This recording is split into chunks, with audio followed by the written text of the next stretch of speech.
So, what is the feminine gaze?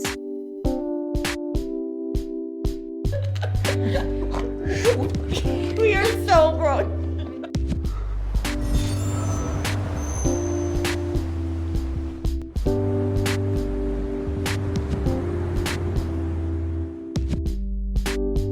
I know someone who one day told me she binged The Witcher in one weekend. She said, and I quote, "It's terrible. It's absolutely terrible, but I had to watch it all the way through." I was puzzled and frustrated by this. If she thought it was bad, why continue to watch it? And why was her instinct to apologize for enjoying it instead of stating why she enjoyed it? A month later, she says, "I watched it again. I watched the whole thing again, as if it was a joke. A guilty pleasure, if you will." This instance made me even more upset. I had seen countless women in my online circles praising The Witcher for being for the feminine gaze. The campiness that so many critics were claiming was a mark against the show. Oh yeah, that face. Oh, scary face.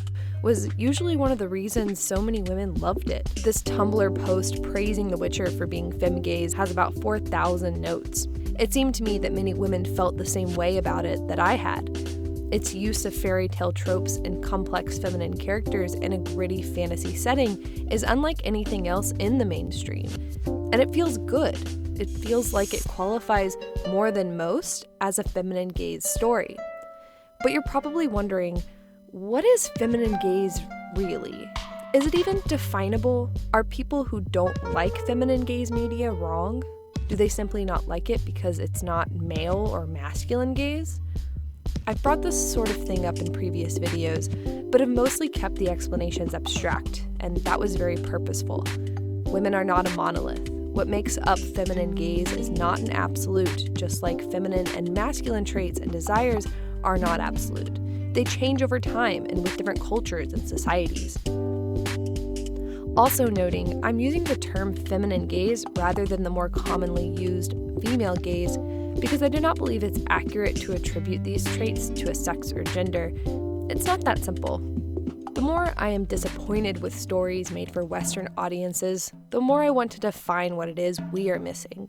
You can't just demand feminine gaze stories if you cannot explain what that actually is. I'd rather not do this now. Yeah, me too. But it's kind of a double-edged sword. The term female gaze dates back to an essay by film critic Laura Mulvey in 1975 titled Visual Pleasure and Narrative Cinema. Films that I'd loved, films that had moved me, instead of being absorbed into the screen, into the story, I was irritated. And instead of being an absorbed spectator, a voyeuristic spectator, a male spectator as it were, I suddenly found I'd become a woman spectator who watched the film from a distance. This short piece used psychoanalysis to view a pattern of male desire in film. She states, in summary, cinematic codes create a gaze, a world, and an object, thereby producing an illusion cut to the measure of desire. It is these cinematic codes and their relationship to the formative external structures that must be broken down before mainstream film and the pleasure it provides can be challenged. She points out 3 different areas in which male gaze affects film. 1, the camera as it records the event. 2, the audience as it watches the final product. And 3, the characters to each other within the illusion. Do you think you own me? That's exactly what I think. The first 2 are subordinate to the third because, well, that's the illusion, that the first 2, the camera and the audience, do not exist in order to keep up the illusion.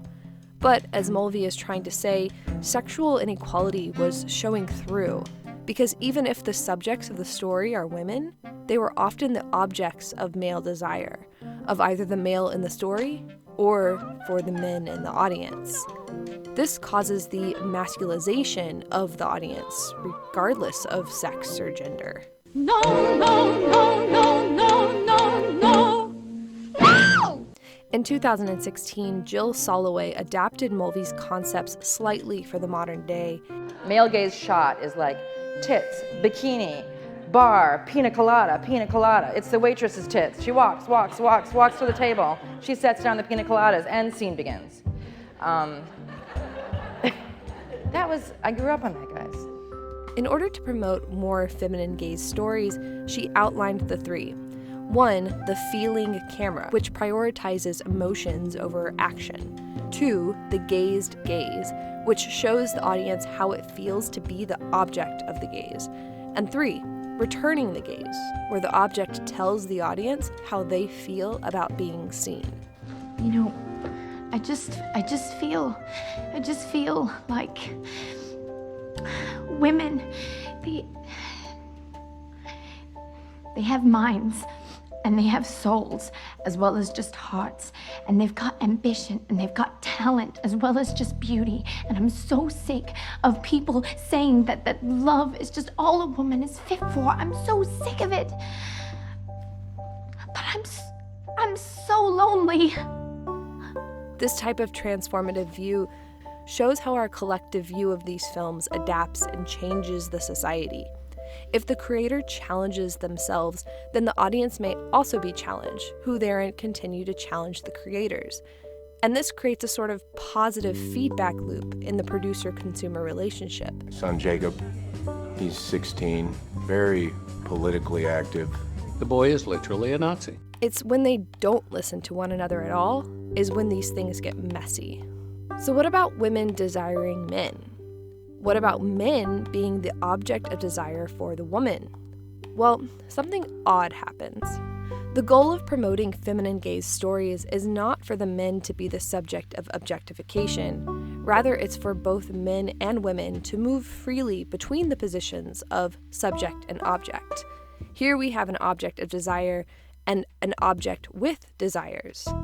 The woman in the story is an object of desire for the male character, but is not objectified by him until she is. And she is objectified because she wants to be. There is no hero gets the girl at the end. The hero discovered why he likes performing, for the women to feel desired. His goal was not to get her, but rather to make her feel wanted. And this translates to the audience because ultimately it is for the purpose of feminizing the audience and making them feel the desires of the women, regardless of the sex or gender of the audience. You really don't think I'll go up there? I know you won't do it.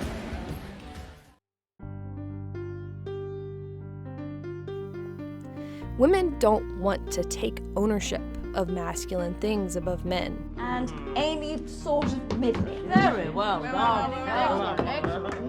They don't want to become men. He's a real boy. We don't want any boys. This is a club for ladies. Yeah. They want to challenge the norm and change the way we see what is masculine and what is feminine so that we can be more productive and equal. For example, I have pointed out in previous videos that women superheroes, especially those written by men, tend to be just female counterparts of a male superhero. And took the liberty to create something in your size. Men tend to think that women want to be in the same position as men only, but it's a little more simple than that, actually. Women want to be heard. They want their desires to be seen and to be taken seriously. And they want to write those characters. Or they want new heroes untied to existing male heroes. They were nobody. So although seeing strong, badass women on screen is now far more normal than it used to be, the consequences are that some men say, "See, you got what you wanted. Look at how progressive we are." What? When the problem itself is actually still ongoing because the feminine gaze and desire was largely ignored. It's not a point system, and men who write these stories don't get gold stars for doing the absolute minimum. These girls have to deal with men in their lives every day. They don't even ask them what they want. We're like healers or something. Yes, man. We're healers. We're healers, man. We can be. We can be. What do women want? Let's talk about a little film, What Women Want, a wonderful meta-commentary on exactly the problem I am describing. Men often think that they know what women want, then end up writing this, in all its ironic glory. For women, it can be a relief at first to see this sort of concept.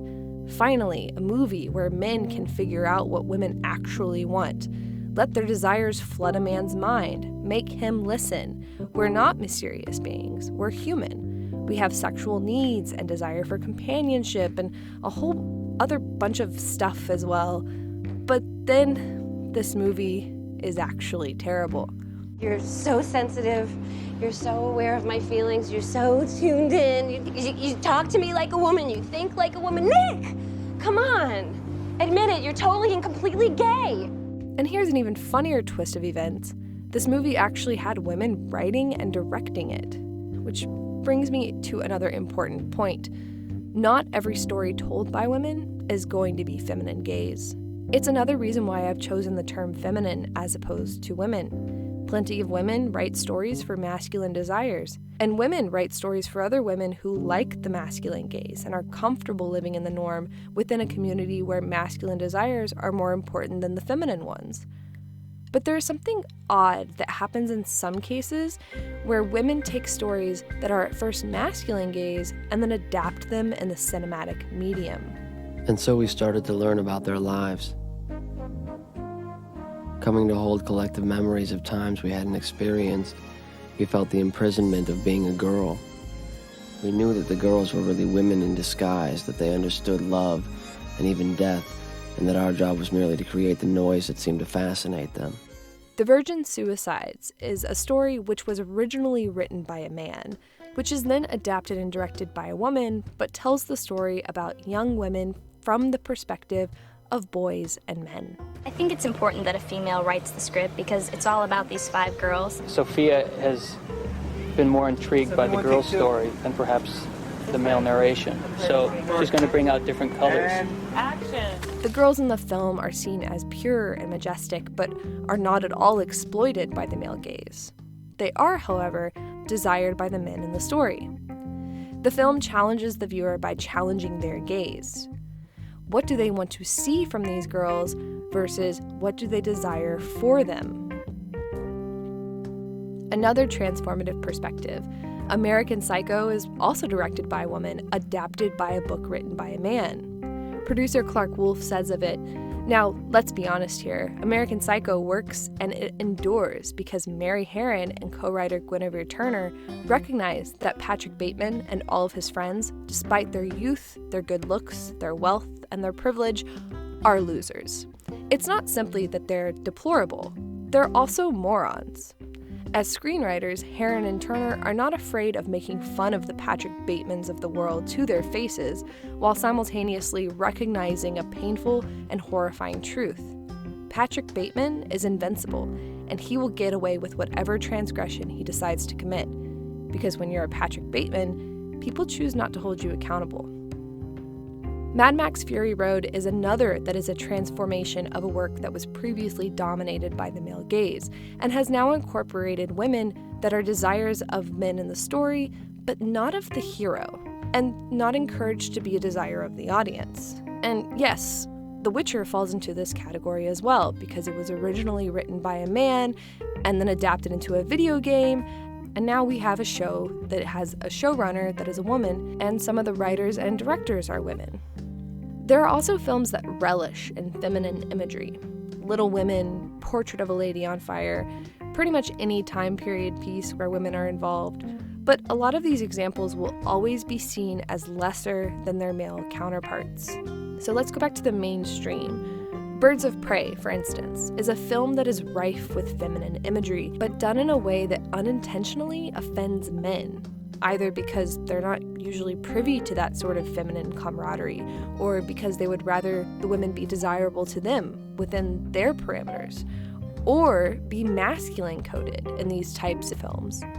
Harley Quinn is neither an object of male desire, nor is she masculine coded. She is the anti-heroine, and we love her for that. So for me, feminine gaze is transformative.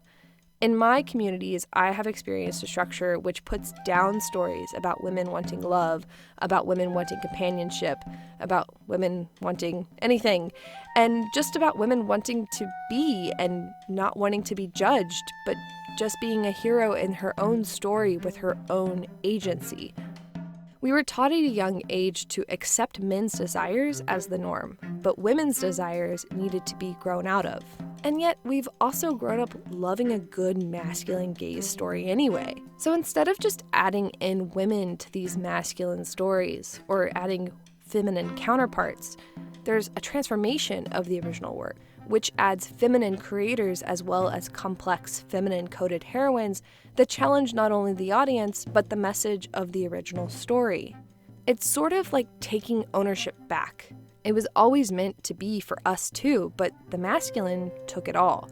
The masculine owns the mainstream, kind of like how fairy tales have evolved, which were stories that were mostly shared amongst women to warn them of the evils of the world, but then were taken, adapted by men who left out the more problematic story points. Those stories were then adapted again by other men or other patriarchal societies who cleansed them even more of their dark spots. And now we see a resurgence of these themes in corners of fandoms and online communities where women write transformative works that echo the themes of Little Red Riding Hood, Cinderella, Snow White, The Little Mermaid, and others, stories that are heroines' journeys and speak differently to women than they do to men, where they can explore their darkness as women and feminine beings. So feminine stories that value feminine gaze or desires can be a lot of things. They can be moving, emotional, desperate, sensual, sexual. They can be simple, slice of life, blissful, fulfilling, timeless. They can be topical, funny, scary, edgy. They can be raunchy, outrageous, problematic, and disturbing, as long as they value the feminine.